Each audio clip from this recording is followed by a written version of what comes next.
Tonight, Michael Cohen and Donald Trump face to face.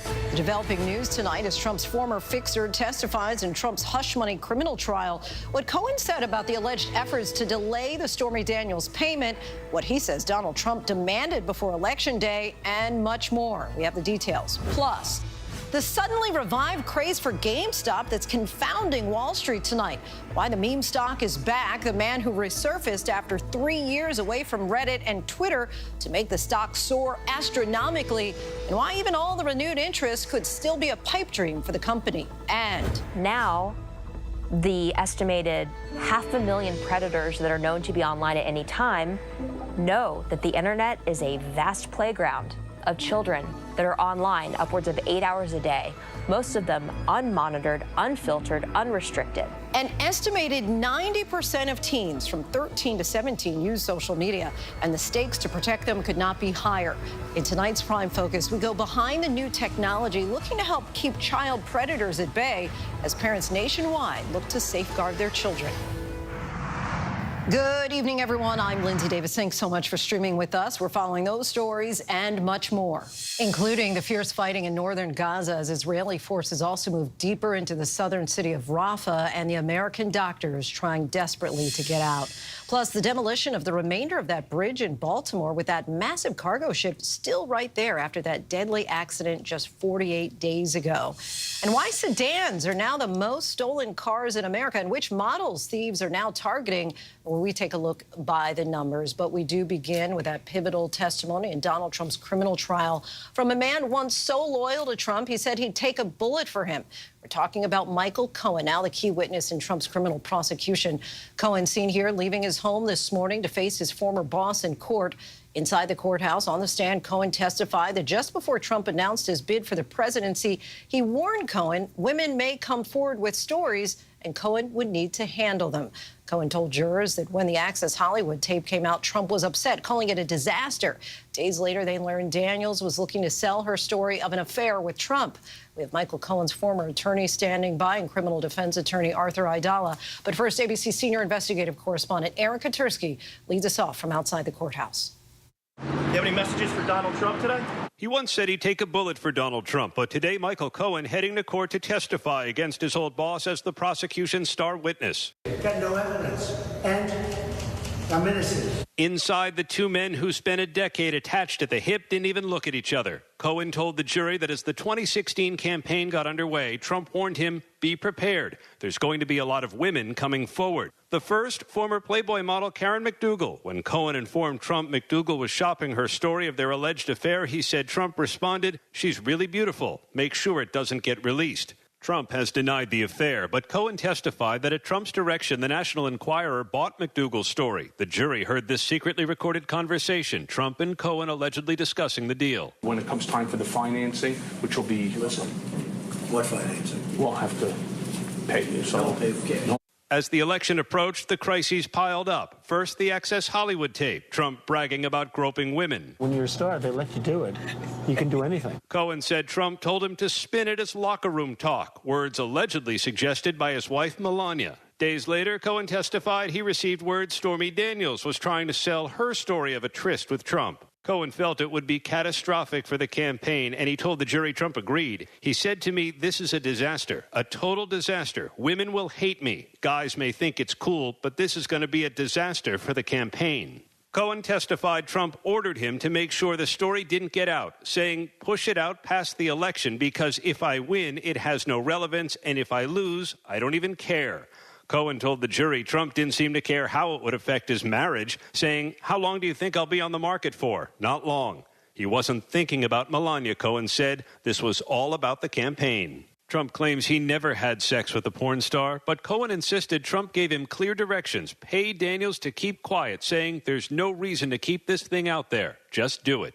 Cohen said he took out a home equity line of credit to cover the $130,000 payment and told Trump I was going to front the money for it, to which he was appreciative. He stated to me, don't worry about it, you'll get the money back. And Cohen testified he fully expected to be reimbursed, saying I would not lay out $130,000 for a non-disclosure agreement needed by somebody else. On the very day he wired the money to Daniels, 12 days before the election, he said he called Trump for final sign-off. I wanted to ensure that he approved what I was doing because I required approval from him on all of this, Cohen testified. Everything. On top of that, I wanted the money back. As soon as they got off the phone, Cohen said he walked across the street to the bank and wired the money. Jurors today seeing phone records showing the moment the call took place. Prosecutors said Trump did reimburse Cohen and illegally falsified business records to cover it all up by making it look like a legal expense.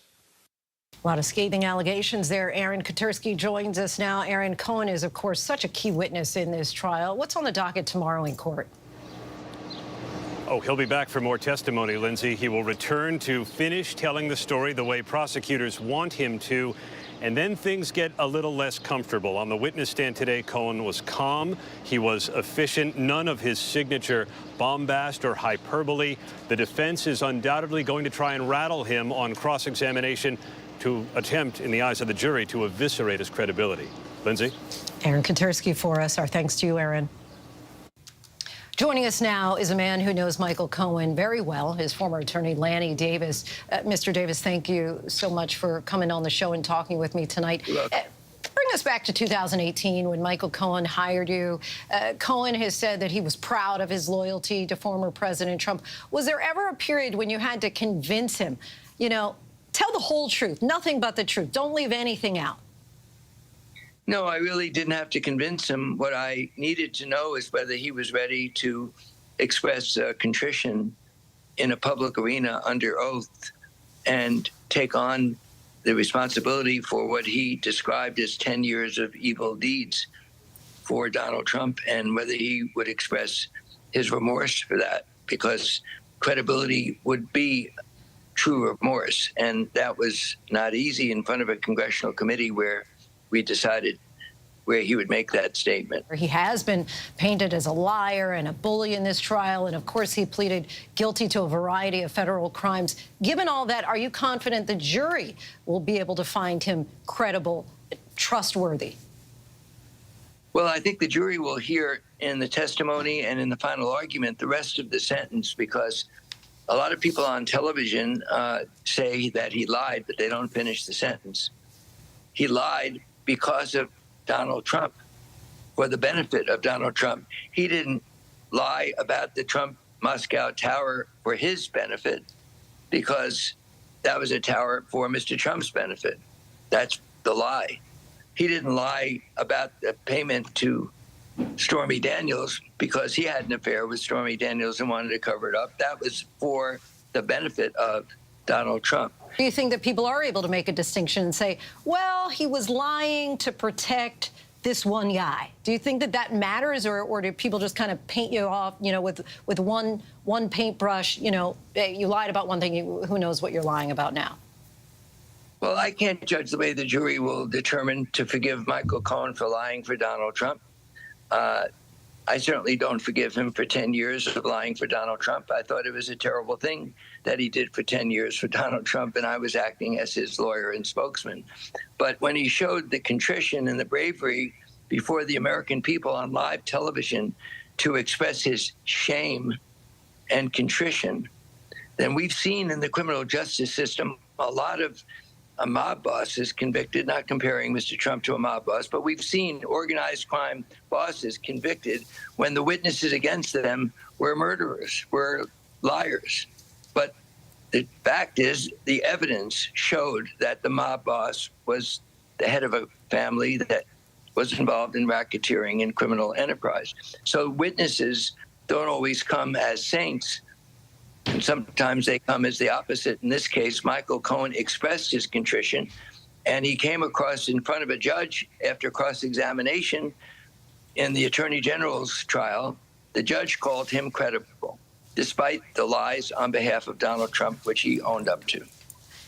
Okay, I want to get into the idea that Michael Cohen is married with children, and the idea, obviously facing years in prison. What role did his family play in getting him to reveal all that he knew about Trump's business dealings? A lot. That's a very insightful question. His great wife and 2 children were very angry with him for the work he was doing for Donald Trump, and they knew that he was compromising his integrity at the expense and for the benefit of Donald Trump and at his own expense. So there was a lot of pressure from his family to tell the truth and to be brave and go to prison, as it turns out. He paid the price. Lanny Davis, Michael Cohen's former attorney, we thank you so much. Really appreciate your time. Thank you. And joining us now in studio, Arthur Aidala, lawyer extraordinaire. Give us your take on what you thought of Michael Cohen's testimony today. Well, I mean, if he doesn't come off well today, Alvin Bragg, who I understand was in the courtroom, should just stand up and dismiss the case. I mean, they have prepared him. You have skilled prosecutors, veteran prosecutors, who know how to put on a witness, who know how to put on a bad witness, a witness who has a lot of baggage. So this is direct examination. If it was done the right way, which it sounds like it was, it should be pretty smooth. I mean, the reports I got were initially he was very nervous, but then he kind of settled in. And even though, you know, we say he was face-to-face with Trump, the way the courtroom is situated, he really can't see Trump. And in fact, they asked him to do an in-court identification, and he had to stand up to look over and point at the president. And my understanding is Donald Trump's eyes were closed for a big hunk of his testimony, not looking at Michael, because he can't see Michael from where he's seated either. I'm curious, I want to bring the same question I asked Lanny Davis to you, as far as, do you think that the jurors will make a distinction between, obviously Michael Cohen has this reputation, this label as being a liar, but he's saying, well, it's different. He wasn't lying for himself, he was lying for Donald Trump. Do you think that that makes a difference? Yeah, I think that makes you more of a liar. I think if you're lying to protect yourself from going to prison or getting in trouble, getting beat up, I think there's that human instinct to protect yourself. If you're lying to protect your wife or your children, that's understandable. But he's basically lying for money, right? That's his boss. You don't think in my career I've had clients that ask me to lie for them? It's very simple. He's saying, no, I'm not, that's not who I am. That's not what I'm doing. But he is a paid liar. Like, as long as there's a paycheck at the end of the day, he'll say whatever he needs to say. And the defense has to spin that, which is, you hate this guy so much. Last week you wore a shirt that showed him with behind bars, right? You want Donald Trump behind bars. So the way you were willing to lie for him when you were getting a paycheck, well, now the hatred that you have, you're willing to lie against him again here today. That's the kind of spin you got to put on it. You talked to us last week about why you went down to the court to watch the trial, and in part to see Susan Necheles at work, considered to be one of the best of the best attorneys. What do you think is going to happen on cross-examination of Michael Cohen? Well, I don't think I'm telling stories out of school. Susan Necheles, I think, has more experience as a criminal defense attorney than the other two lawyers, Mr. Beauvais and Todd Blanche. And it's just for various reasons, including age. I don't think she's doing the cross-examination. Typically, whoever is sitting closest to the prosecutor is doing the cross-examination. There's a simple reason. You could actually see the witness. As I've told you before, that's the courtroom we tried the Harvey Weinstein case in. So whoever was going to be cross-examining the witness who was testifying on direct sat in that seat. So you could see their body language. You could see when they were animated, when they put their head down, when they put their head up. So I think that's a mistake, because she's a bulldog, but she's so smart and she's so prepared. But whomever is doing the cross-examination, it's going to be long, it should be tedious, it should be detail-oriented. And what the prosecution hasn't gotten into yet, and they will tomorrow, is they need to take all the air out of the sails of the defense about Michael Cohen's convictions and his time in jail, because they don't want the jury hearing it for the first time when the defense brings that up. Do you think that Michael Cohen's testimony is a game changer for either side? Yes. I mean, it has to be. It has to be a game changer for both sides, because he's the one who really lays out the elements, or he's trying to lay out the elements that the prosecutor needs to prove beyond a reasonable doubt. What Lanny Davis just said about, oh, yes, there are organized crime guys, convicted on testimony of other bad guys.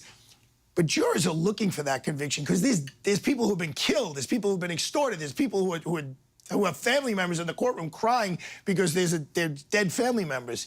Here, I mean, let's face it, Lindsay, it's basically a victimless crime. No one lost money, no one got hurt, there's no assaults, it's the lowest felony. I don't know if the jurors are gonna have that desire to convict the way they do when they're trying a murder case or a rape case or something that horrible. Arthur Aidala, always a pleasure to have you here with us. Thank you so much. Thank you. Overseas tonight, Israeli troops are fighting in northern Gaza once again, even as they move deeper into the southern city of Rafah. Hundreds of thousands of Palestinians have been forced to flee. Here's ABC's Marcus Moore in Tel Aviv. Fierce battles in Gaza tonight as IDF troops fight to recapture a northern territory where they believe Hamas may have regrouped. The assault in the north, where aid groups say famine has taken hold, comes at the same time Israeli forces are expanding their operation in the southern city of Rafah.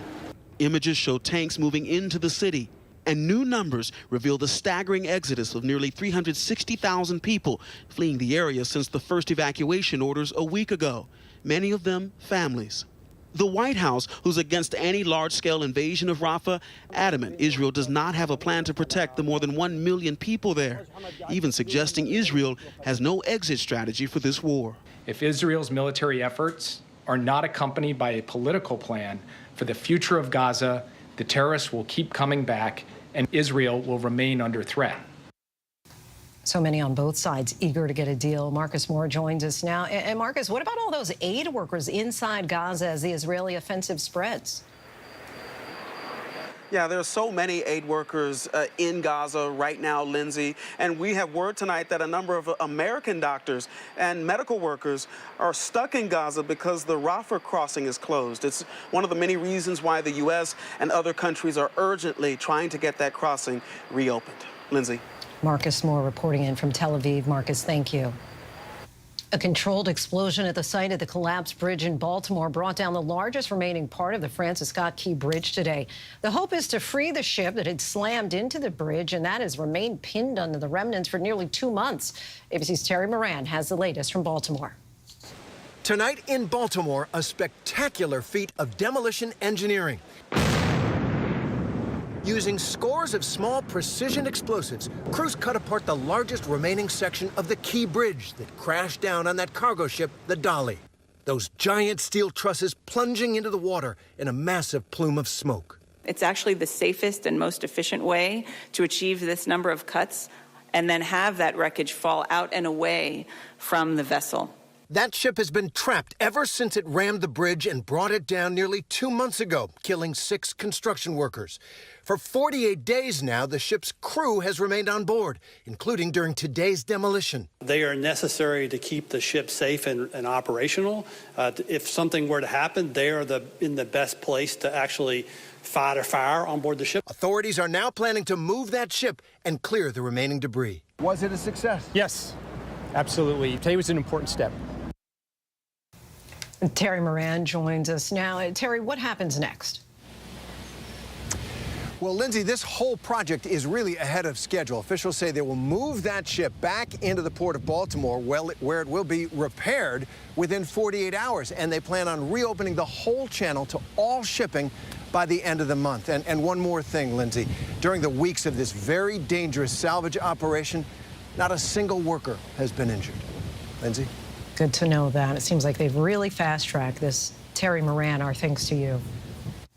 Next to the shocking moments inside a Texas church, a teenager entering the service with a gun. The church's cameras capturing part of the dramatic encounter. Our Maria Villarreal reports.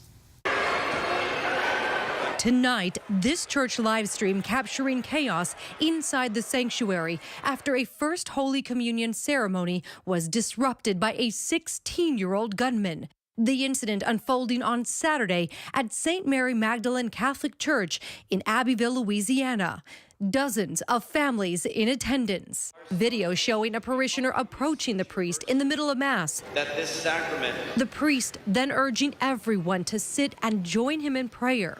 While the suspect never appears in the video, the church says he opened a back door, parishioners confronting him quickly and calling police. As officers raced to the scene, panic erupting in the church, parents fleeing with their children. Calm down and just get next to your child and go slowly. Clergy crouching behind the altar. Tonight, authorities say there were no injuries reported and that 16-year-old suspect arrested and taken to a mental health facility for evaluation. Our thanks to Maria. Now to the war in Ukraine as Russian forces gain new ground and retake villages near Kharkiv, forcing families to evacuate. At the same time, Putin has replaced the man running the war, going instead with an economist. ABC's James Longman is in Kyiv tonight. Tonight, Ukrainian forces are desperately trying to stop Russia's new offensive in the northeast, launching a drone strike on Russian troops taking cover along this tree line. But the bitter fighting levelling the town of Vovoshansk, just 3 miles from the border. Rescue crews pulling out victims, thousands fleeing towards nearby Kharkiv. It's Ukraine's second largest city, now at risk. More than 1 million are still there. President Zelensky today with a stark warning. Russia is stretching Ukrainian forces thin, he says, with offensives on multiple fronts. Ukraine says some 50,000 Russian troops have been massing on the northeastern border for months, and that 30,000 are now deployed to fight. And pressure also building tonight in other key areas across the country, like Chasiv Yar in the east. We were at this community centre in July last year. Now look, almost completely destroyed. The new Russian onslaught comes as President Putin shocked Kremlin watchers by replacing his defense minister of 12 years, Sergei Shoigu. In his place, an economist with no military experience, possibly a sign of Putin's concern over Russia's war economy. James Longman joins us now from Kyiv. And James, just give us a sense as far as what strategic reason Putin would have for replacing his defense minister. Well, Lindsay, he's known for a long time that his military is in bad need of modernization. There were so many promises made to him by his top military brass that they could take Kyiv in just 3 days. Remember that? Remember the second greatest army on earth? Well, none of that materialized. They've been fighting this war for well over 2 years now. It needs modernizing. There needs to be better economic efficiency. But more than that, this shows how confident Vladimir Putin is feeling at the moment. Russia is fully committed to this war, and he knows something else, that the West's commitment has wavered badly. Lindsay? James Longman for us from Kyiv. Thanks so much, James. President Joe Biden is expected to quadruple tariffs on electric vehicles from China with the goal of protecting American auto workers. The tariffs would increase from roughly 25% to 100% and would also rise on semiconductors, solar and batteries, according to a source familiar with the decision. President Biden has focused on increasing investments in green energy and improving domestic manufacturing during his administration, though some economists warn this move could increase costs to consumers and inflame tensions with China.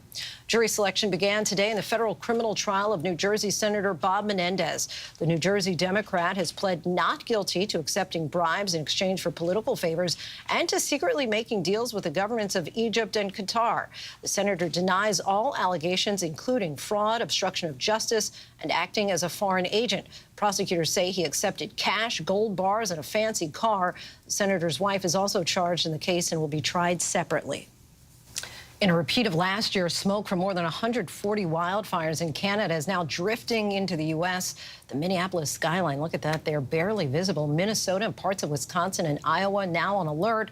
And along the Gulf Coast from Texas to Florida, there are severe storms and flash flooding concerns for more than 20 million Americans.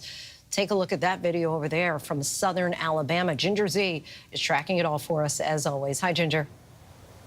Hi, Lindsay. 19th day in a row now we've gone with a confirmed or at least one confirmed or reported tornado. And it's really unfortunate that this time we're starting to see pictures just from an hour ago or so in southwestern Louisiana with flipped cars. And I think that ugly line that is marching across the severe thunderstorm watch is going to do a lot more damage like that. So Lafayette to Baton Rouge getting in on it now. But we just saw the severe thunderstorm watch extend from New Orleans to Pascagoula, Mississippi. So until midnight, you've got to watch for these damaging winds with little embedded tornadoes. We time it out for you because it's really south of Lake Pontchartrain that has the best shot at seeing the heftiest of these winds. But that looks like New Orleans getting it about 9-10 p.m. Then it rides right along the Gulf. Mobile could get the very top end, and then Destin, Pensacola over to Apalachicola. And then look what happens tomorrow, 11 a.m., Charleston and Crystal River, Florida. So just north of Tampa, going to get into some of that action.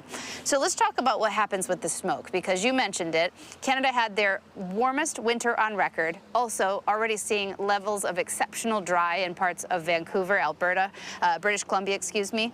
But look at this. Wildfire smoke has already sunk down. You showed the pictures. And now it goes from eastern Nebraska over to Wisconsin. By tomorrow evening, we drop it into Topeka and heftiest up to Sioux Falls. So it's going to be sticking around, and it all depends on how the fronts move, who gets the smoke next. Lindsay. All right, we'll be watching that. Ginger, our thanks to you as always. GameStop shares jumped more than 72% after trader Keith Gill, known online as Roaring Kitty, resurfaced today. Gill, the man at the center of the pandemic meme stock craze, appeared for the first time in 3 years, sending the prices of GameStop and AMC shares sharply higher. Gill's 2021 posts on Reddit ignited a David versus Goliath battle with hedge funds that were betting heavily against the survival of GameStop, but shares were ultimately driven up more than 1,000%. And we still have much more to get to here in Prime tonight. What Diddy's son is saying about his father's critics and the law enforcement raids on his dad's property in his latest track. But next in our Prime Focus, online child exploitation continues to get worse. The fears parents and children face in the social media world.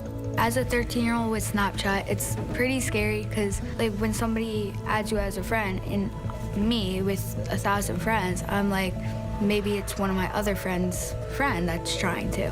But then it's like a 30-year-old guy trying to reach out to me. And it's pretty scary. Whenever news breaks. We are here in Israel, a nation at war after that brutal surprise attack by Hamas. On the ground in Ukraine, reporting from Lewiston, Maine. The scene of a horrific mass shooting. ABC News Live is right there everywhere. From the scene of that deadly missile strike in Dnipro, Ukraine. Reporting from the earthquake in Turkey. In Rolling Fork, this tornado tore through this little town. From the most devastating disaster in Hawaii. From Charleston, South Carolina, on the 2024 campaign trail. In Iceland, let's go. Traveling with the president in Mexico City. Wherever the story. From the front lines. From southern Israel. Outside the Gaza Strip. In Beirut. From the FBI. Reporting from the nurses on the picket line. Here at 10 Downing Street in London. Streaming live to you. Wherever the story is. Wherever the story is. Wherever the story is. We're going to take you there. You're streaming. ABC News Live. ABC News Live. You're streaming ABC News Live. ABC News Live. Streaming free everywhere. America's #1 streaming news. From the team that brought you the DuPont Award-winning report. A groundbreaking new investigation spanning 9,000 miles. Trashed the secret life of plastic exports. Stream free on Hulu. Here's to Good Mornings in America. Can you feel the love? Oh, yeah. Mornings that inspire, filled with hope, kindness, joyous surprises, and so much fun. This is crazy. This is absolutely crazy. Start your day with Good Morning America's ray of sunshine, highlighting the best of America and helping make dreams come true. Wow. I'm just so happy. It's so good. Get ready to smile and put the good into your morning, America, because you know what will make the morning better? A little ray of sunshine. Dress up, and this is the night to do it. The Met Gala is the Super Bowl of red carpet. It's a celebration. The most avant-garde night in all of fashion. It's a bit erotic, a bit exotic. It's about awakening something within all of us. You get things you never could in 100 years have imagined. The Met Gala is inspiring. Inside the Met Gala, this is Impact by Nightline, now streaming on Hulu. They call him the beauty queen killer. He's targeting young women in malls. I am single. I want to join the company of a member of women. He tortured me. How did she survive 9 days of terror? The word accomplice came up. Nobody knows the real story. The beauty queen killer. Only on Hulu. GMA Wednesday morning, Angie Harmon. She says her dog Ollie was shot and killed by a delivery person bringing her groceries in an Instacart delivery. Now, in a morning exclusive, Angie Harmon, who is suing Instacart, shares her story. Wednesday on Good Morning America. Welcome back, everyone. Social media has a nearly ubiquitous presence in the lives of the most vulnerable among us, our children. An estimated 90% of teens from 13 to 17 use social media, and the stakes to protect them could not be higher. And as society focuses more on the mental health dangers social media can pose for teens, tonight we take a look at the physical danger lurking in the background as well. In our Prime Focus, ABC's Emmanuel Saliba takes us behind the new technology, looking to help keep child predators at bay as parents nationwide look to safeguard their children. Back in the day, a predator had to physically be in the same location as a minor, as a child, as a victim. When we think of predators, many of us still think of a man in a van waiting near a playground. But the dangers children face today can often be less visible. This is Titania Jordan. She's part of a large team at Bark, a company that uses technology to help parents keep their kids safer online. Now, the estimated 500,000 predators that are known to be online at any time know that the internet is a vast playground of children that are online upwards of 8 hours a day, most of them unmonitored, unfiltered, unrestricted. Have you ever had someone reach out on one of these platforms, social media or the gaming platforms, that you didn't know? Raise your hand if that's happened to you. We went to Mount Olive Middle School in New Jersey to speak with a group of students and their parents about some of their experiences they've had on social media. Have you ever had an instance where someone on one of these apps reached out to you that you didn't know? Like, as a 13-year-old with Snapchat, it's pretty scary because, like, when somebody adds you as a friend, and me with 1,000 friends, I'm like, maybe it's one of my other friends' friend that's trying to. But then it's like a 30-year-old guy trying to reach out to me. And it's pretty scary. Like, you don't know who you're adding until you add them. Snapchat told ABC News their goal is to make it as hard as possible for young people to be contacted by someone they don't know. They say they have extra safeguards for teens to protect themselves from unwanted contact. But unwanted messages are not isolated to just one platform. You spoke about an instance where your daughter had an interaction with someone online that she didn't know. I have had the instance where one of the accounts that I do manage, adults were reaching out to her under the guise of being a coach, whether they are or are not a coach, but asking where she is, where her tournament would be, where she would be playing, what team, in-depth questions to find out her location, which, raised big red flags for me. It started probably around 10 was the first time, and now she's 13, and it still has occurred. Whether or not, the controls allow it or don't, you can still put the account as private, but they still can message you regardless. Meta told ABC News they've spent years working with law enforcement in investigating child exploitation. They also have parental supervision tools that let parents see who their teens follow and who they're followed by. Parents that are working, we put our children in front of these apps, these tablets or these televisions, and we walk away thinking that if they're engaging with children shows or activities, that they're safe. And I recognize that my children are not safe unless I am totally engaged in what they're engaging in online, whether it's a device, whether it's television. It also showed me that individuals who are creating these devices, these apps, and these platforms are not really as engaged in the well-being of our children. While the issue of online child exploitation is not new, data released by the National Center of Missing and Exploited Children shows it's getting worse. In 2023, the nonprofit said it received 36.2 million reports of suspected online child sexual exploitation. Parents think that because, like you said, this is here, I can't tangibly feel you and touch you, that it's okay. But no, it's not, because it's just as dangerous. Lieutenant Paul Scortino has been working with the Internet Crimes Against Children Unit in New Jersey for over a decade. They could be being groomed or talked to where, hey, here's where to meet, here's where to go. Person driving around in the van, that's quick. They could be right there and they can snatch your child off the street, off the playground. This may take a couple extra steps, a couple extra days, but it's just as dangerous as the way things used to be when there was no social media and no internet. When we think about predators, many of us may still think about the man in the van parked around the corner or near the school. I see you laughing, nodding. Is that still the case? You really don't know who is on the other side of the phone or social media or the device and what their intentions are. So you just have to teach your kids to be aware and educate them so that they know what to share and what not to share. We are on the side of parents everywhere working hard to raise their kids. Over the last 8 years, we've built more than 30 different tools.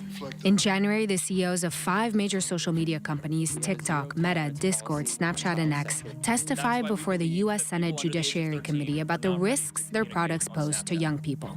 We put special restrictions on teen accounts on Instagram. By default, accounts for under 16s are set to private, have the most restrictive content settings, and can't be messaged by adults that they don't follow or people they aren't connected to. The CEOs of these big tech companies, they went in front of Congress and they basically told everyone, these apps are very safe for children and teens to use. I see the air quotes back there. Do you believe that? No. You don't? Telling someone that it's not going to help. We need proof, we need a test, we need someone to test that app out, because they're not showing us if it's true or not. What do you think? They're just telling Congress that it's totally safe, but Congress doesn't know that. Half the parents that kids are on this app doesn't know that either. They need to prove it to somebody. They need actual proof instead of word, because they're just lying. Should these apps be safer? Should there exist a version that doesn't have all of that exposure? I say yes, 110%. Yeah.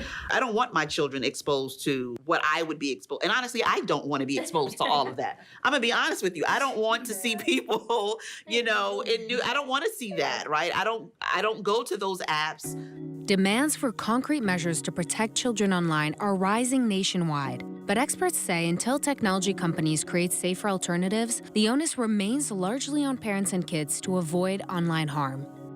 I think that the most important thing, as I mentioned, is communication. But parents and kids, just remember, you don't know who is on the other end of the computer, the phone, the text message, even a text message. Very easy to portray to be somebody else that they're not. So I'm the mother of this 14-year-old.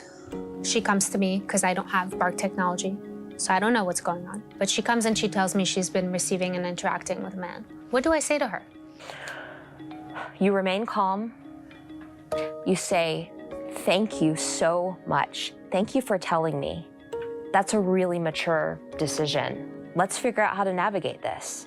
What we need to do is preserve the evidence. So before we block him, which we should absolutely do, let's take some screenshots so that we can give this to law enforcement so they can go after him so he not only stops contacting you, but probably the hundreds of other children that he's contacting as well.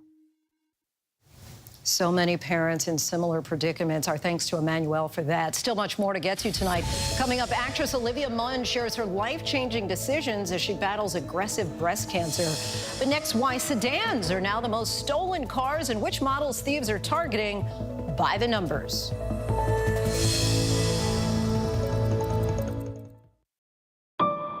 What does it take to be the most watched newscast in America?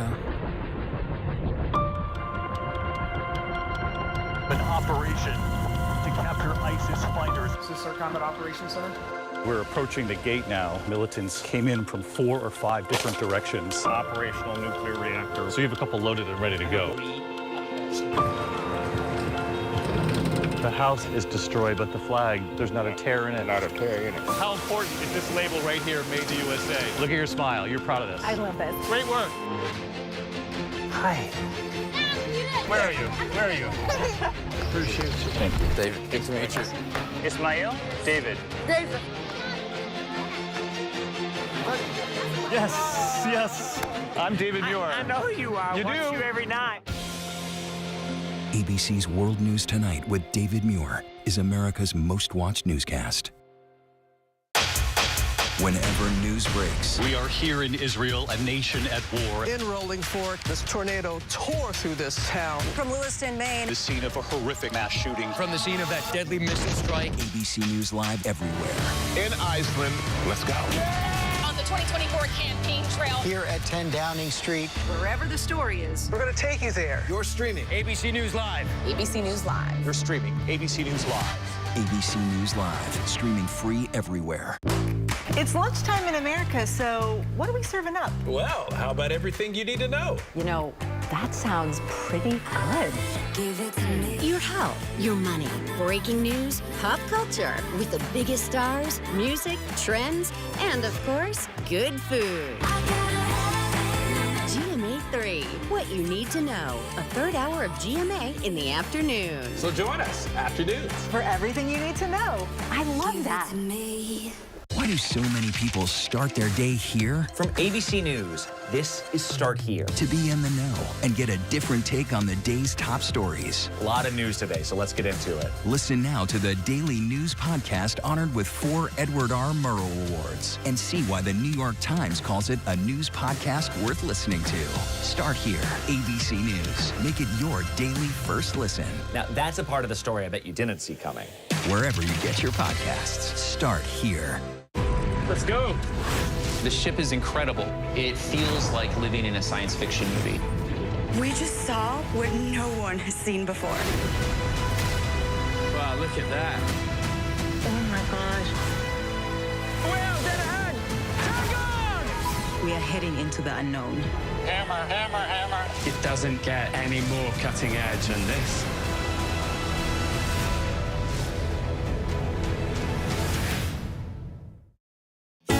First thing in the morning. There's a lot going on. We're still in a flash flood warning. To catch you up with what happened overnight. Police in riot gear arresting dozens of protesters. What's happening today? Escalating tensions in the Middle East. What people are talking about. The migrant crisis. Fast, straightforward. With some fun in between. Check out the Gator on the 17th hole. The buzzkill in baseball. First thing in the morning. America This Morning. America's #1 early morning news. On ABC News Live.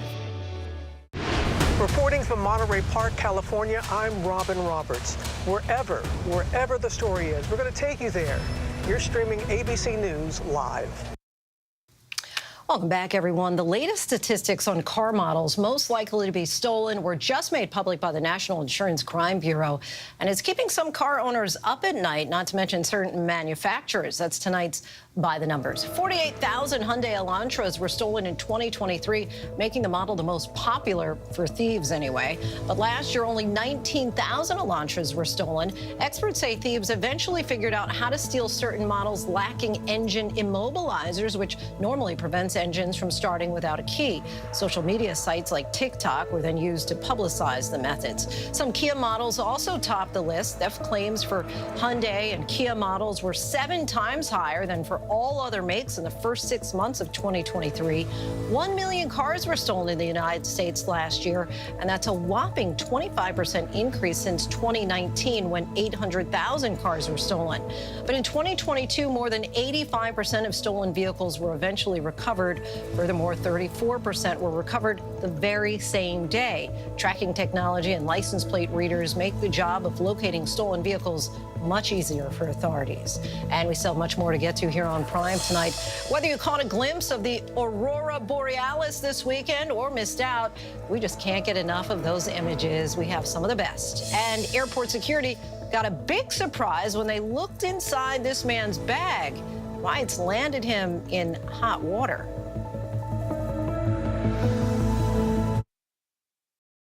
Whenever, wherever news breaks, it's so important to always remember that lives are changed. Here in London, in Buffalo, Uvalde, Texas, Edinburgh, Scotland, from Poland once again tonight. Thank you so much for streaming with us. Ukrainian refugees here in Warsaw. Do you think you'll ever be able to go back home? We're heading to a small community outside of Mexico City. Splintered houses and splintered lives. The magnitude of the devastation.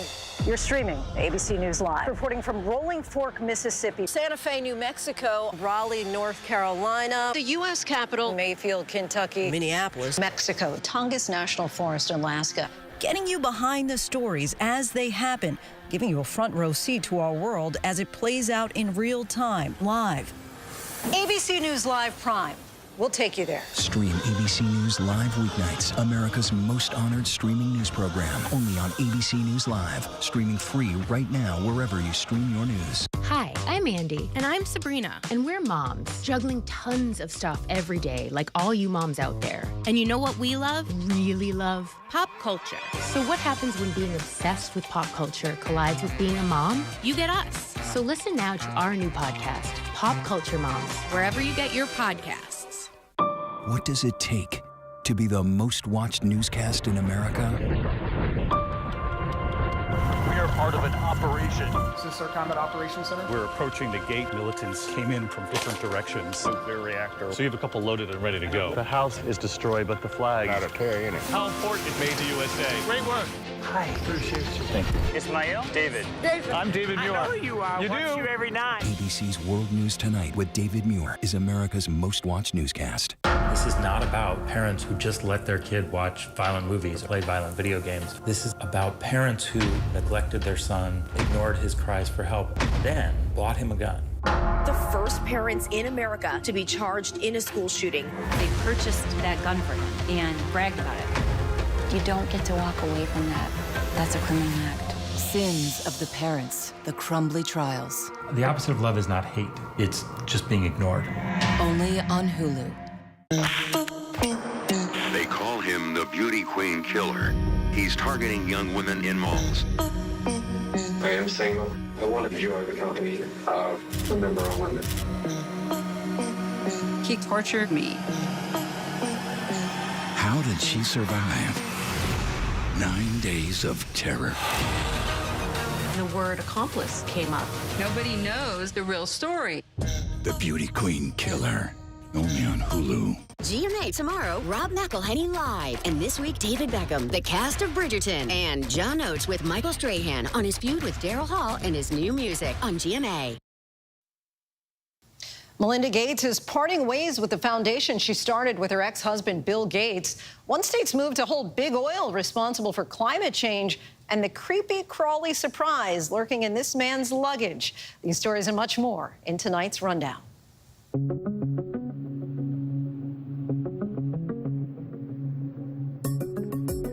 Melinda French Gates saying she's resigning as co-chair of the Bill and Melinda Gates Foundation, effective next month. Posting on X, French Gates says she's making the move after critical thought and reflection. As part of an agreement, she'll get $12.5 billion to commit to work for women and girls.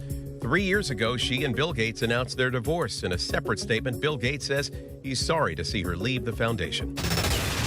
Olivia Munn is sharing her health battle, confirming she had a full hysterectomy in April as part of her battle against cancer. The actress opening up to Vogue in a Mother's Day edition about the difficult decision to have the surgery just 2 months after revealing she also had a double mastectomy. Munn saying, quote, doing a full hysterectomy was a big decision, but it was the best decision for me because I needed to be present for my family. Vermont lawmakers want major polluters to reimburse the state for costs related to extreme weather events. The bipartisan bill would require high-emission companies like ExxonMobil and Shell to shoulder a portion of the costs in the aftermath of extreme weather events. Opponents of the bill argue that the state would be involved in costly legal proceedings that could take years. The governor said he's considering signing the bill into law. Actor Steve Buscemi revealing he was randomly attacked on a New York City street. He says he was repeatedly punched in the face while walking through Midtown Manhattan. His publicist says he's recovering and doing okay. Police are releasing surveillance images of the suspect. No arrests have been made. A man was arrested in Turkey after allegedly trying to smuggle thousands of samples of scorpions and spiders on a plane. The man identified himself as a curator of the American Museum of Natural History in New York and said he had permits for his work, according to local media reports. Officers at the Istanbul airport pulled him aside and found small bags inside his luggage that apparently contained dead spiders and scorpions. Turkish authorities said the insects are endemic to Turkey and their venom is highly valuable for making medicines. Police raid the crib like they think we selling crack, but we out here selling tracks, multi-million-dollar plaques. Diddy's son has released a diss track defending his father after federal officials raided his properties in Miami and Los Angeles. King Combs targets frequent Diddy critic 50 Cent in the track and adds that his father has been criticized by many people throughout his career. Diddy is at the center of federal sex trafficking allegations after multiple women sued Diddy after alleging the hip-hop moguls sex trafficked and sexually abused them. Diddy has denied all the charges against him. All right, so in the brand new sci-fi TV show Dark Matter, people can actually change the past by literally entering an alternate reality. Have some questions about how all that works? So did we. Our Phil Lipoff sat down with the star, Joel Edgerton. Something happened to me, but you wouldn't believe me if I told you. Everything has changed. Hey, thanks for sitting down and doing this with us. Absolute pleasure. Dark Matter is based on this fabulously successful sci-fi thriller. But talk to me about your character. Lay it out for us. The book itself speaks to these things that I think about a lot, which is what about our accumulative choices and where they've led us, and would we be curious to take a peek at a life that we might have lived if we'd have done certain big other things or even little other things. But I play the character of Jason Dessen in a couple of different incarnations, one of whom has sort of chosen to stop short of pursuing his real dreams and goals in life of sort of research in the science field, to pull up short, partly because of a situation of grief in the family, but also because of the responsibilities of having to look after a family. Whereas where the show takes an interesting turn is we're going to meet another version of that same man who chose to turn his back on the opportunity of having a family and lead a very selfish, self-serving life of pursuing his dreams and building this technology. And I will say along the way, I don't think the show is trying to tell us that having a family means you got to give up on your dreams. So your character, you play more than one character. Yeah. I think by the end of the series, there were upwards of 20 versions of the same man. What's that like? Well, it's interesting, you know, when I was coming out the series initially, I thought, all right, well, how different are these men? And the answer really is that they're all the same. Alicia Braga, who is in the show, plays Amanda, said this wonderful thing, that we're all essentially in the show kind of the same base, the same trunk of the tree. Our core values are the same. It's just different experiences have added a certain dimension to our personality or our demeanour or outlook on life. You know, for example, grief can carve its own scars into you. Success can maybe add its own swagger to you, and responsibility of family maybe changes you a little bit, whereas leading a bachelor's sort of self-serving, wealthy career life might etch you in a different way. So there were subtle differences, but the core is the same. This was originally supposed to be a film. Were there challenges adapting it to a show? There was. I think, you know, for years, Blake, the author and screenwriter and showrunner, he did everything, amazing man. There was a world where they had tried to develop this into a film, but I think it's so crammed with stuff that you would end up with a film that was really heavy on plot and less exploring of character and the nuance that we get to do in the show. And that's really so important in something like this. Is your character. There has to be character development in order for you to care about the life choices that he took or didn't take, right? And it's one of the wonderful things about television that really changed my mind. I used to love watching television, never used to really want to be a part of acting in television. I think it was always because I felt like I had to sign a 7-year contract. And I like exploring different worlds, you know? But this idea that television in a relative short form gives you 8 or 9 or 10 hours to explore character in a deeper way than you might otherwise do in an hour and a half or 2 hours of the contents of a film. And you really get to understand the backstories and lives of these characters really deeply through multiple parallel spaces, you know. You keep coming back to the character rather than just having an initial interaction. And as we parcel this out week by week, there's this feeling also, I think, that people sit around imagining what is going to come next. So they either talk about it with family or friends, or they think about what the possible turns the show is going to take next. So you do spend even more hours than actual watching. I'll tell you what, though, it's easier to watch TV than to make it. It was beautiful. We loved it. You'd said in the beginning that, you know, this isn't a commentary on whether having a family or not having a family, or one path is better than another path, or the grass is greener. Who are you? I live here with you. But I'm wondering, when things like this are made and a novel like this is written, there's always sort of an agenda. I'm wondering, what do you want people, or less of an agenda, what do you hope people will come away from this with? For me, and I can only really speak to my experience, and I hope other people share this too, is that I hope that it gives you a new perspective on your own life as you sort of quietly ruminate on your own situation and your own choices, that you can kind of see at least some of the areas that you maybe should have more gratitude for than you otherwise might. All the things that I thought I used to regret is that I realise I don't. Because everything that I am today, and I'm pretty okay with who I am today, is an accumulation of every experience I've had. Really compelling concept. Our thanks to Phil and Joel for the conversation. You can stream Dark Matter on Apple TV+. This weekend, millions of people looked out of their windows to find a rare light show in the sky. A series of powerful solar storms allowed many to see the northern lights right from their own backyards. Now scientists are explaining what caused this unique opportunity. Lara Spencer reports.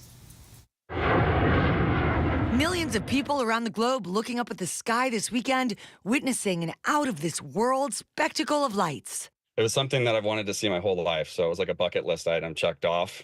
This is the strongest geomagnetic storm in the last 20 years to hit the U.S. The incredible phenomenon created by powerful eruptions of energy from the sun in the form of solar flares. When they reach the Earth, those particles of energy are drawn towards the north and south poles, reacting with gases in the atmosphere, creating an oval where the aurora is visible from the ground. They're usually only visible at extreme latitudes in the northern hemisphere or in the southern hemisphere. And that's because that's where the Earth's magnetic field is the strongest. It's so pretty. The spectacular views visible across the country throughout the weekend. From Washington to Maine, the brightly colored sky even spotted as far south as Texas. Josh Akira sat capturing the moment just outside of Bend, Oregon. It was really pretty against the skyline. I'd been waiting my whole life to see them. I'd seen them in movies, seen them on TV and everything. So to actually see them happening in front of me was just really surreal. Really fabulous sight there. Our thanks to Lara for that. And that is our show for this hour. I'm Lindsay Davis. Be sure to stay tuned to ABC News Live for more context and analysis of the day's top stories. Thanks so much for streaming with us.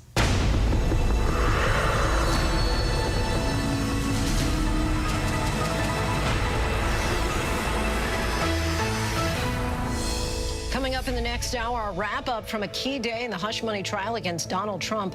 What Michael Cohen, the former fixer behind the payment to Stormy Daniels, had to say. And smoke from wildfires in Canada is once again blanketing some U.S. cities. What the warm winter may mean for this fire season. First thing in the morning. There's a lot going on. We're still in a flash flood warning. To catch you up with what happened overnight. Police in riot gear arresting dozens of protesters. What's happening today? Escalating tensions in the Middle East. What people are talking about. The migrant crisis. Fast, straightforward. With some fun in between. Check out the Gator on the 17th hole. The buzzkill in baseball. First thing in the morning. America This Morning. America's #1 early morning news. On ABC News Live. Here's to Good Mornings in America. Can you feel the love?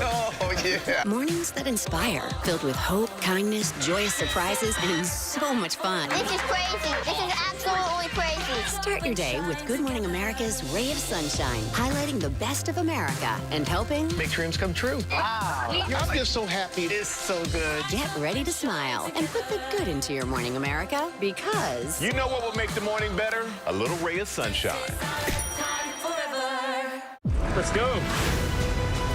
We are heading into the unknown. Oh my gosh. We just saw what no one has seen before. Well, dead ahead. Tag on! Hammer, hammer, hammer. It doesn't get any more cutting edge than this.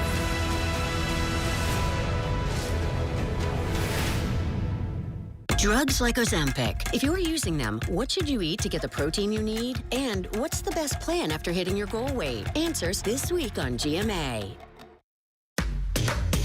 I love to play dress up, and this is the night to do it. The Met Gala is the Super Bowl of red carpet. It's a celebration. The most avant-garde night in all of fashion. It's a bit erotic, a bit exotic. It's about awakening something within all of us. You get things you never could in 100 years have imagined. The Met Gala is inspiring.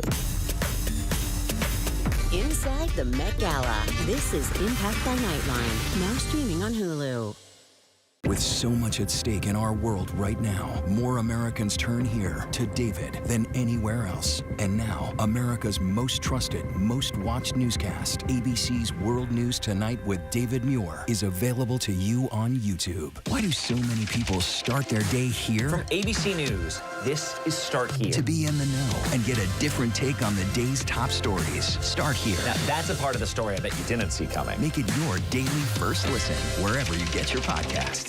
Babe Ruth, Hank Aaron, Shohei Ohtani, legends of the game. But now the list of greats redefined. From ABC News, Reclaim the Forgotten League, a side of the story of baseball you have never heard before like this. The award-winning podcast is back. Listen wherever you get your podcasts or scan the QR codes you see here. Right now, there's just so much happening in our world. So much at stake at the start of every morning. And that's why at Good Morning America, we're right here. And we got you. We got you. We got you. Good evening, everyone. This is ABC News Live Prime. I'm Lindsay Davis. Thanks so much for streaming with us. We have a lot of news to get to this evening, including the developing news tonight as Trump's former fixer Michael Cohen testifies in Trump's hush money criminal trial.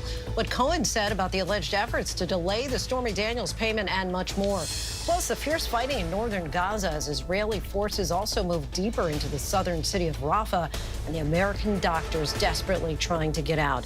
And we give you a look inside the new school in Kharkiv, Ukraine, and the measures officials are taking to keep students learning in a war zone. But we begin with that pivotal testimony in Donald Trump's criminal trial from a man once so loyal to Trump, he said he'd take a bullet for him. We're talking about Michael Cohen, now the key witness in Trump's criminal prosecution. Cohen, seen here leaving his home this morning to face his former boss in court. Inside the courthouse on the stand, Cohen testified that just before Trump announced his bid for the presidency, he warned Cohen that women may come forward with stories and Cohen would need to handle them. ABC senior investigative correspondent Aaron Katursky leads us off from the courthouse.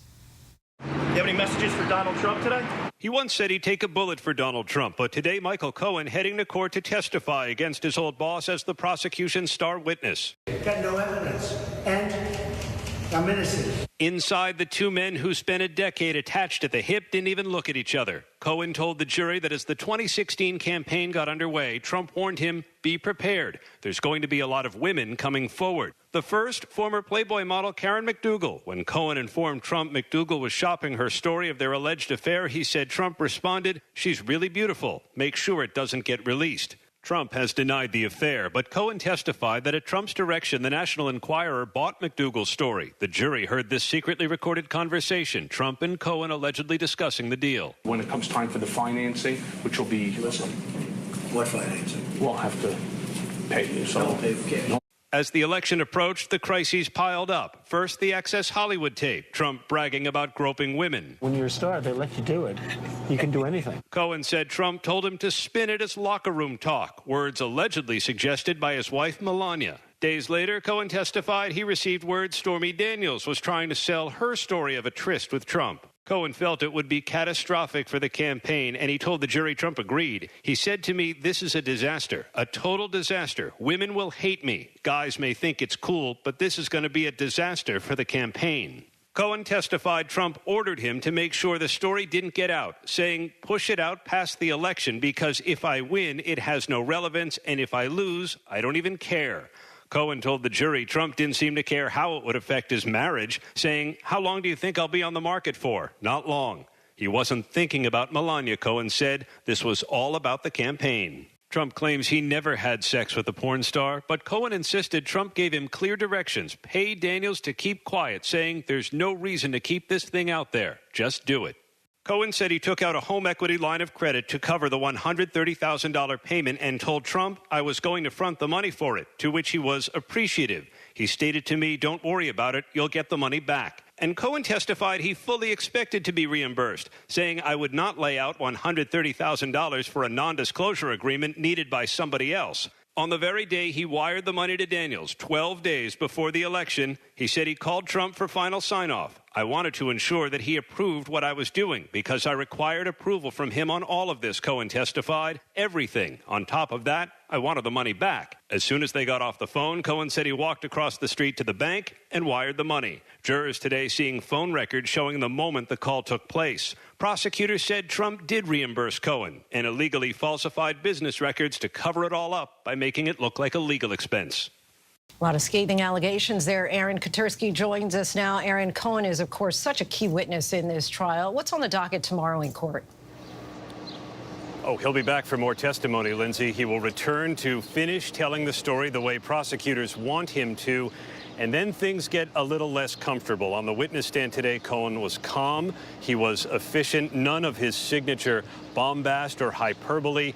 The defense is undoubtedly going to try and rattle him on cross-examination to attempt, in the eyes of the jury, to eviscerate his credibility. Lindsay? Aaron Katersky for us. Our thanks to you, Aaron. Overseas tonight, Israeli troops are fighting in northern Gaza once again, even as they move further into southern city of Rafah. Hundreds of thousands of Palestinians have been forced to flee. Here's ABC's Marcus Moore in Tel Aviv. Fierce battles in Gaza tonight as IDF troops fight to recapture a northern territory where they believe Hamas may have regrouped. The assault in the north, where aid groups say famine has taken hold, comes at the same time Israeli forces are expanding their operation in the southern city of Rafah. Images show tanks moving into the city, and new numbers reveal the staggering exodus of nearly 360,000 people fleeing the area since the first evacuation orders a week ago, many of them families. The White House, who's against any large-scale invasion of Rafah, adamant Israel does not have a plan to protect the more than 1 million people there, even suggesting Israel has no exit strategy for this war. If Israel's military efforts are not accompanied by a political plan for the future of Gaza, the terrorists will keep coming back and Israel will remain under threat. Marcus Moore in Tel Aviv for us. A controlled explosion at the site of the collapsed bridge in Baltimore brought down the largest remaining part of the Francis Scott Key Bridge today. The hope is to free the ship that had slammed into the bridge and that has remained pinned under the remnants for nearly 2 months. ABC's Terry Moran has the latest from Baltimore. Tonight in Baltimore, a spectacular feat of demolition engineering. Using scores of small precision explosives, crews cut apart the largest remaining section of the Key Bridge that crashed down on that cargo ship, the Dolly. Those giant steel trusses plunging into the water in a massive plume of smoke. It's actually the safest and most efficient way to achieve this number of cuts and then have that wreckage fall out and away from the vessel. That ship has been trapped ever since it rammed the bridge and brought it down nearly 2 months ago, killing 6 construction workers. For 48 days now, the ship's crew has remained on board, including during today's demolition. They are necessary to keep the ship safe and operational. If something were to happen, they are in the best place to actually fight a fire on board the ship. Authorities are now planning to move that ship and clear the remaining debris. Was it a success? Yes, absolutely. Today was an important step. Our thanks to Terry Moran. Jury selection began today in the federal criminal trial of New Jersey Senator Bob Menendez. The New Jersey Democrat has pleaded not guilty to accepting bribes in exchange for political favors and to secretly make deals with the governments of Egypt and Qatar. The senator denies all allegations, including fraud, obstruction of justice, and acting as a foreign agent. Prosecutors say he accepted cash, gold bars, and a fancy car. The senator's wife is also charged in the case and will be tried separately. Next to the shocking moments inside a Louisiana church, a teenager entering the service with a gun. The church's cameras capturing part of the dramatic encounter. Our Maria Villarreal reports. Tonight, this church live stream capturing chaos inside the sanctuary after a first Holy Communion ceremony was disrupted by a 16-year-old gunman. The incident unfolding on Saturday at St. Mary Magdalene Catholic Church in Abbeville, Louisiana. Dozens of families in attendance. Video showing a parishioner approaching the priest in the middle of Mass. That this sacrament. The priest then urging everyone to sit and join him in prayer.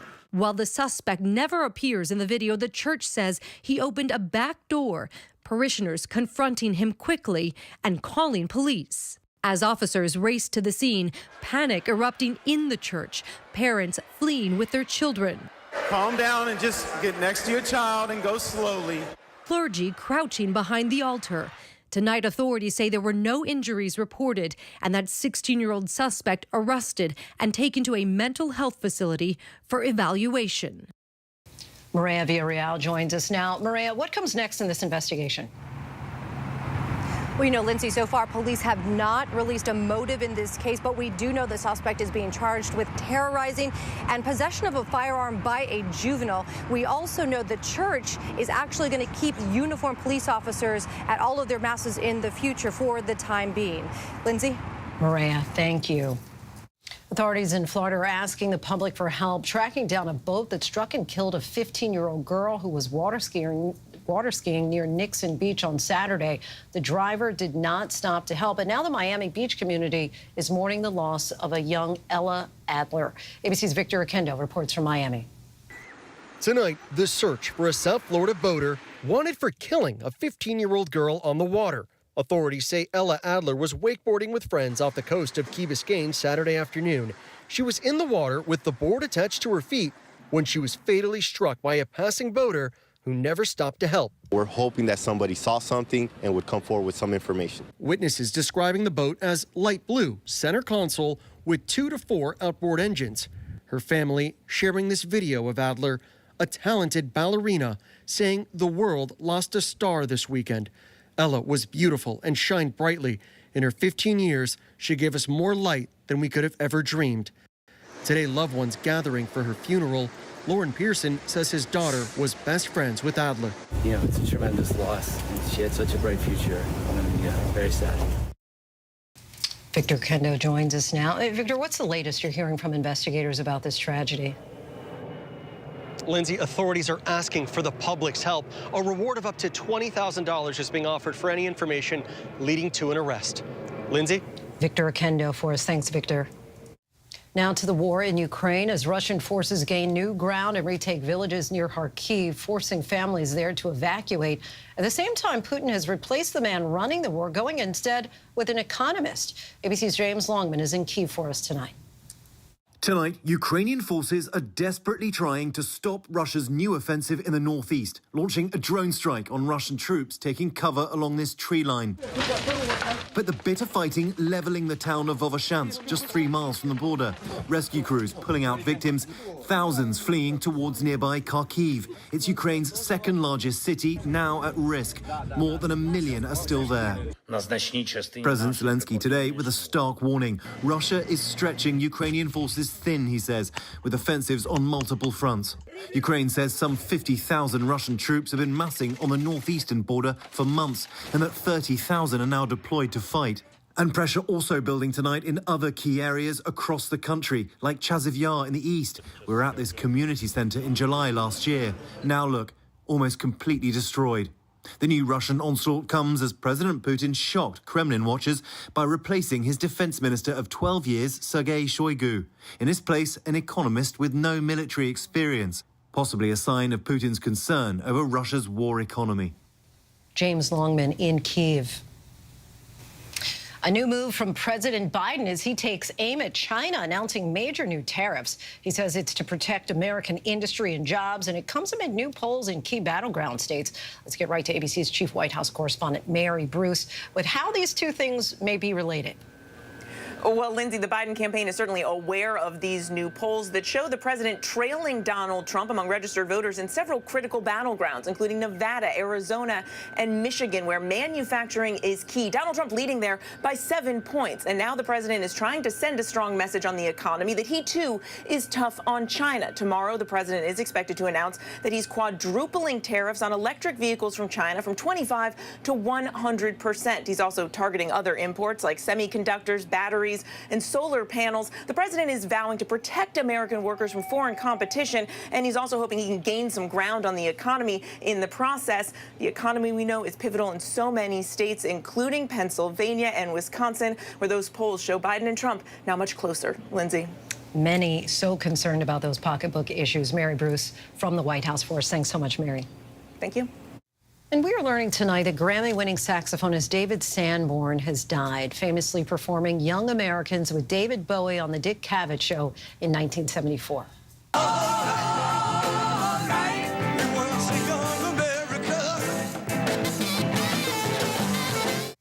He'd been battling prostate cancer for several years. He performed across multiple genres, including jazz, rock, pop, and R&B, recording with Bruce Springsteen, Billy Joel, and Stevie Wonder.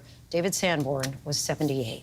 And still have much more to get to tonight. Coming up, we're talking with Grammy-nominated global Afrobeats artist Ira Starr about her skyrocketing success, her new singles, and what makes her sing. But next, a look inside the new school in Kharkiv, Ukraine, and the measures officials are taking to keep students learning in the midst of a war zone.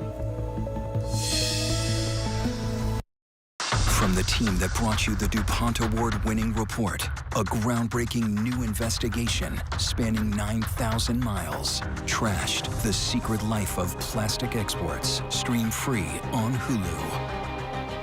Here's to Good Mornings in America. Can you feel the love?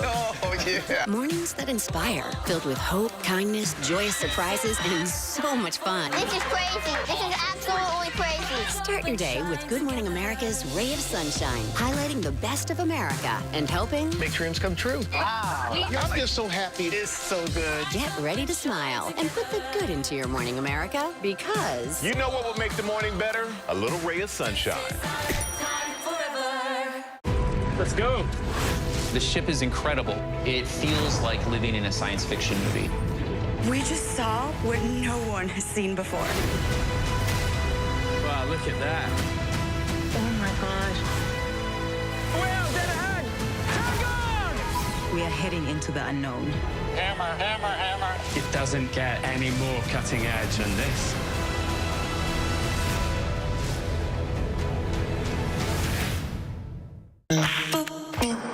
They call him the beauty queen killer. He's targeting young women in malls. I am single. I want to enjoy the company of a member of women. He tortured me. How did she survive 9 days of terror? The word accomplice came up. Nobody knows the real story. The Beauty Queen Killer. Only on Hulu. GMA Wednesday morning, Angie Harmon. She says her dog Ollie was shot and killed by a delivery person bringing her groceries in an Instacart delivery. Now, in a morning exclusive, Angie Harmon, who is suing Instacart, shares her story. Wednesday on Good Morning America. Reporting from the protests at Columbia University, I'm Stephanie Ramos. Wherever the story is, we'll take you there. You're streaming ABC News Live. Welcome back. We're tracking several headlines around the world. First to Western Canada, where more than 30 wildfires are burning out of control and nearly 5,000 people have been forced to evacuate. Intense wind has fanned the fires to nearly 20,000 acres, and harmful smoke is spreading across Canada and into the northern U.S. Canada is coming off its warmest winter on record, paving the way for a long and unforgiving fire season ahead. And in Indonesia, search and rescue operations are underway after torrential rain caused flash floods and landslides. 43 people are confirmed dead, and residents in West Sumatra are now struggling to find clean drinking water. The rain also washed out cold lava and mud from nearby Mount Merapi, submerging hundreds of houses and sweeping people away in the current. And this is what school looks like now for hundreds of children in Kharkiv, Ukraine. The country's first bunker school opened today, a heavily fortified underground school specially designed to withstand Russian missile and drone attacks. The city plans to build 3 more just like it to keep kids learning, even in wartime. Our next guest truly puts the star in her name. Grammy-nominated global Afrobeats artist Ira Starr has been burning up the charts since her debut in 2021, building a massive international following and more than 1 billion streams worldwide. After embarking on her sold-out first headline tour last year, Ira Starr is back with some catchy new tunes. Let's take a listen. I watch my walk, cause it heavy on your heart. You hit my line, but I'm talking to my mom. And when it's time, I'll be talking up with God.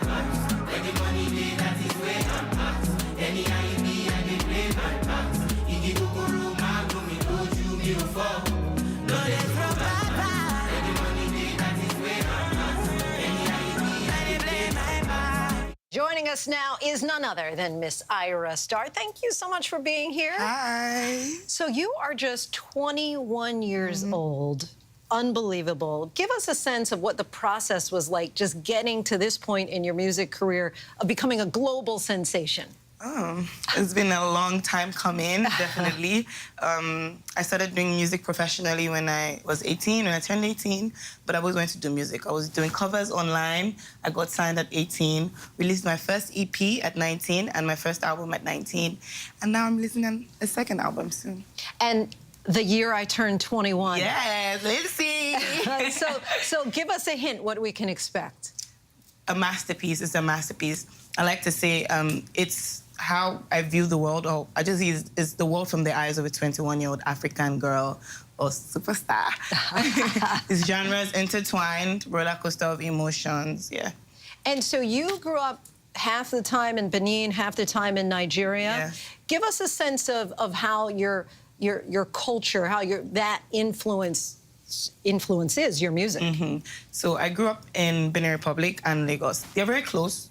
They're like 4 hours apart, like drive, but very different cultures.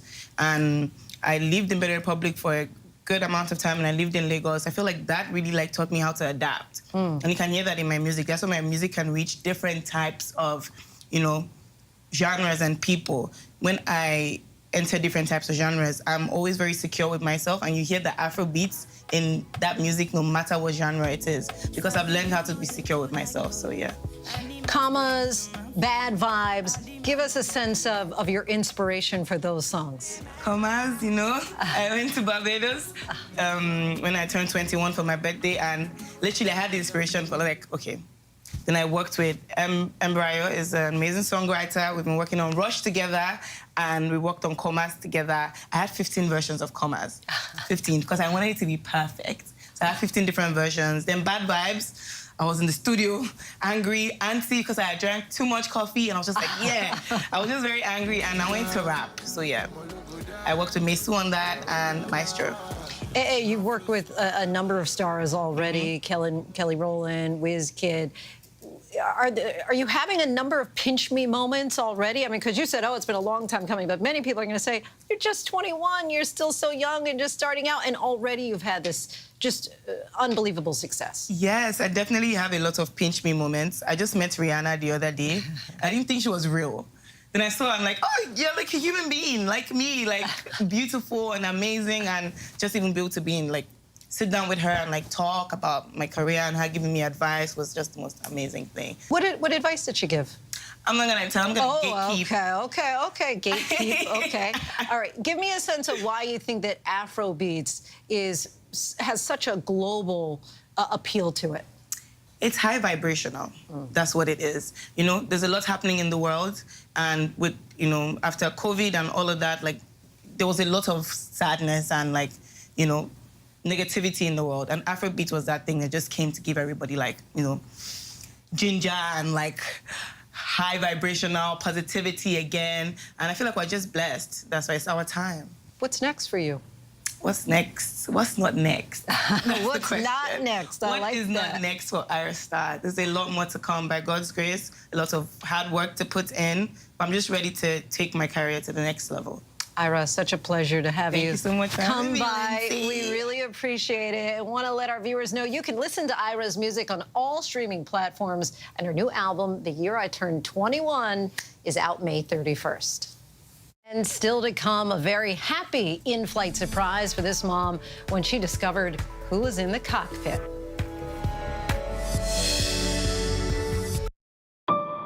What does it take to be the most watched newscast in America? An operation to capture ISIS fighters. Is this our combat operations center? We're approaching the gate now. Militants came in from 4 or 5 different directions. Operational nuclear reactor. So you have a couple loaded and ready to go. The house is destroyed, but the flag, there's not a tear in it. Not a tear in it. How important is this label right here, Made in the USA? Look at your smile. You're proud of this. I love this. Great work. Hi. Where are you? Where are you? Appreciate you. Thank you, David. Good to meet you. Ismail? David. David. Yes.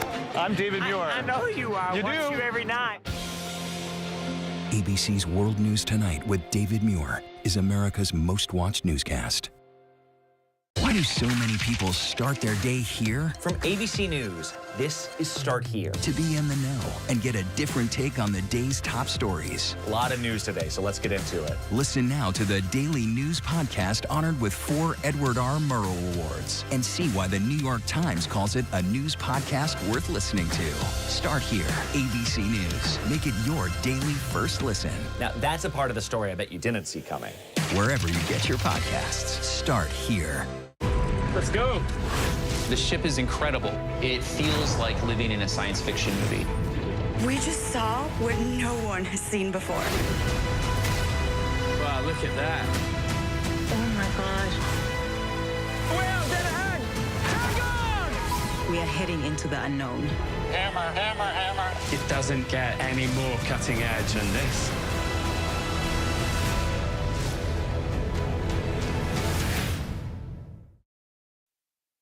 A very proud mother got the surprise of her life on a recent flight to her native home in the form of one overhead announcement that you won't want to miss. Our Andrew Dimbert has the story.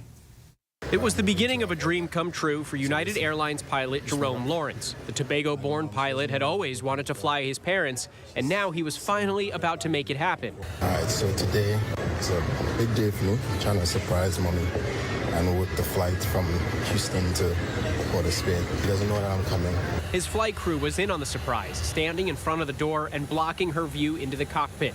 And then the moment of truth, as his captain had him make the announcement and fly the leg down to Trinidad and Tobago. My name is Jerome Lawrence, and I will be the one flying you down there to Port of Spain. It's a special moment for me that I'd like to share with you guys. A lady in here, and she's in first class. Here's my mom. It's my first time flying her to Trinidad. Okay, Mom, it's all right. His mom, as you can see, was getting visibly emotional. It was Lawrence's dream to fly both his parents, but his father reportedly missed his son's big moment by a few months, passing away last year on Christmas Day. Parents, keep encouraging your children to be great and be whatever it is that they want to be, because without the support of my mother and my father, I wouldn't be here flying you down to Port of Spain. Right? Watching over them, he says, with the other angels. In a post on Instagram, Lawrence said he'd wanted to wait to fly his parents until he became captain, but he said one of his friends told him there's no time like the present, and if you keep waiting for the right opportunity, you will always miss it. And for his mom, this was one opportunity he was not going to miss. I land the plane and my mom just walk off and go and leave. You gotta tell them how the flight went. So how was the flight? Very smooth. Very smooth. How was the landing? Oh, Lord, it's good for days. And back inside her hotel room, thank you very much. Nice flight. What a sweet story there. Our thanks to Andrew for bringing us that.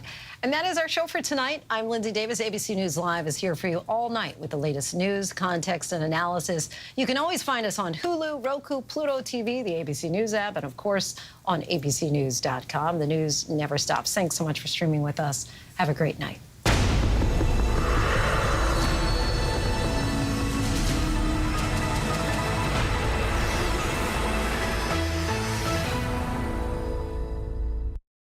Whenever, wherever news breaks, it's so important.